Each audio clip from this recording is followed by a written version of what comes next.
Bethan James there talking to Mia Griffith and Howell Williams. Now then, for a different take on the events of the last week from a political commentator who keeps a close eye on politics across the Atlantic as well as here in the UK, let's go over to Bethan Lewis and her guest in the Oriel. Bethan.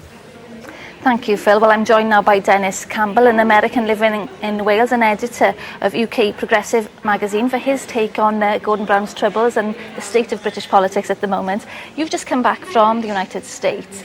How much coverage is there over there of what's been going on in politics here? Well, compared to here, obviously, it's just a smattering. You get mostly the key points of what is happening with the political situation. During the expenses row, there was about a 30-second piece done on nightly news, which, if you consider a 22-minute national broadcast, was significant by U.S. standards, but certainly nothing compared to here. And, of course, they're all mirroring the talking points of Gordon Brown being considered to be in trouble because of the recent election loss, but not much in general. There's a huge contrast, isn't there, between the optimism linked to Barack Obama and the new president in America compared to the cynicism about politics here at the moment. Yeah, I'm not really quite sure why that is. I look at some of the polls and look at some of the data, and if you really dive into the numbers, it doesn't look quite as bad, for example, for Gordon Brown as everyone would like it to believe. So I'm thinking that there's quite a bit going on to hopefully sell newspapers and fill column inches and, of course, fill newscasts. Gordon Brown supporters say that he has international standing. His performance during the G20, for example, his handling of the economy, that's a big asset. Nobody else could have that status internationally. Do you agree with that? Well, he definitely has a presence, and that presence is recognized in the United States. It's a pity that no one is considered a saint in their own backyard. And what happens is that he gets tarred by a lot of internal, intramural sort of politics here that would not necessarily be the case. Of course, Obama has his problems with the Republican Party, the party of no, the party of obstruction. And as we just saw a few minutes ago in the Prime Minister's questions, I'm not certain that people are really going to get excited and vote, for example, for a David Cameron, as opposed to voting against a Gordon Brown on the basis of the press that we're seeing now. And as we saw back in 2004 with John Kerry and against then George W. Bush, that was a very, very difficult situation, but one in which people were not necessarily voting for Kerry as much as they were against Bush.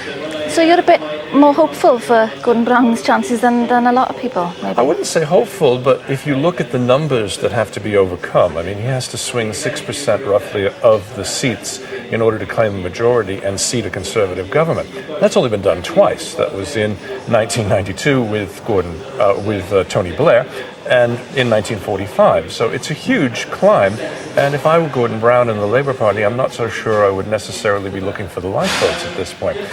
If you look back a month before where we are right now, the economy was starting to show, and it wasn't until the expenses row began that things really started to crater again. It was really on the uptick. He's got 9, 10, 11 months before he has to consider an election. And as my friend, the Stan Greenberg, the political consultant in the States, said, he probably can outlast any sort of controversy in the short term. A lot's been made of his inability, some say, to communicate a political message. How serious is that for him? And, can he work on that, do you think? It looks as though he feels very, very pained when he gets up there. He's not the most natural and gifted of speakers in, say, the Obama or even the Cameron mode, but he does have a certain amount of power and fight left in him. I sort of liken him right now to sort of a cornered and wounded beast. You don't want to take on somebody that's cornered and wounded because they come out fighting. And if you judge the 5 or 6 questions that were asked today, you look at those and you think, okay, he pretty much held his own against what should have been a withering assault. So I'm not quite certain that does not even create questions in the minds of the Tory supporters who say, gee, is David Cameron the one to lead us into this election? Denis Campbell, thank you very much for joining us on AM.PM. That's it from the Senedd. Back to you, Phil. Bethan, thanks very much indeed. And let's have a quick final chat with my guests, our new MEPs from Wales, Kay Swinburne and John Bufton from UKIP. Kay, what did you make of what you heard there, that you don't want to take on a cornered animal and David Cameron could be the one to worry? I have to say that we are asking for a general election because no matter where we've been in the polls, we believe that the people should have their say. And with regards to things like electoral reform, yes, let's have fixed-term parliaments so that people cannot manipulate things for their own benefit. But also with regards to PR, let's have a general election first and let a new government put together electoral reform rather than the tail end of a tired government. Can I just talk about that issue that we've heard today from the Prime Minister about there will be an independent auditor in relation to the Fees Office, an independent body, but PR seems to be, a strict PR issue seems to be ruled out by Gordon Brown and David Cameron. You know more than anything else in relation to the European Parliament. It works there. Why not let it work here? Well, David Cameron's ruled it out. Gordon Brown himself personally has, but his party haven't. And certainly as a party we have. And I think there's a big difference here between him saying personally, I'm against it, but we know that senior members of his cabinet are for it. Why rule it out?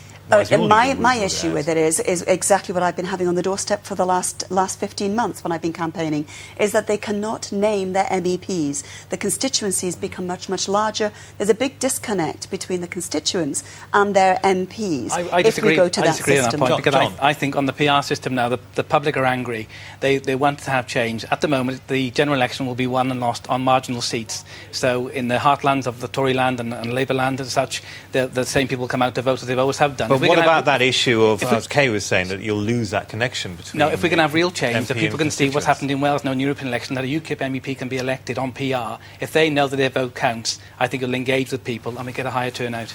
It has been an extraordinary time, hasn't it, the last few weeks, in terms of all parties have been tainted by this scandal, the expensive scandal. Of course they have, and I think the public need answers, and I don't think they've had all the answers yet, and I think a lot of the MPs are going to get off scot-free. But I think, again, I'll come back to the point, when the ballot box is there, people can vote, then they can see what's happening. If we don't get PR before then, they can look at the MPs that are standing again, and they can make the decision. But if Gordon Brown is serious, and we get a referendum, he's reneged on one referendum on the Lisbon Treaty. I'm not holding my breath for this one, but I think I would welcome it. OK, don't talk about the Lisbon Treaty now. Kay, just briefly to you, is it going to be enough to restore confidence, do you think, what we've heard from Gordon Brown, restore confidence in politicians? I think the problem we've got today is he's now confused and muddied the waters. He's confusing electoral reform with that of MPs' expenses. And I think the two issues are completely separate and should be dealt with completely separately. To actually start muddying the waters by bringing the two together in the same period of time is just incorrect and not right for the people of Wales. OK, and John, thank you both, because that's it for today on the programme. So constitutional changes could be on the way, and MPs are debating a motion to dissolve Parliament this afternoon. Stay with BBC Wales for the latest. Thanks again to my guests, John Bufton and Kay Swindon. Most of all, thank you for watching.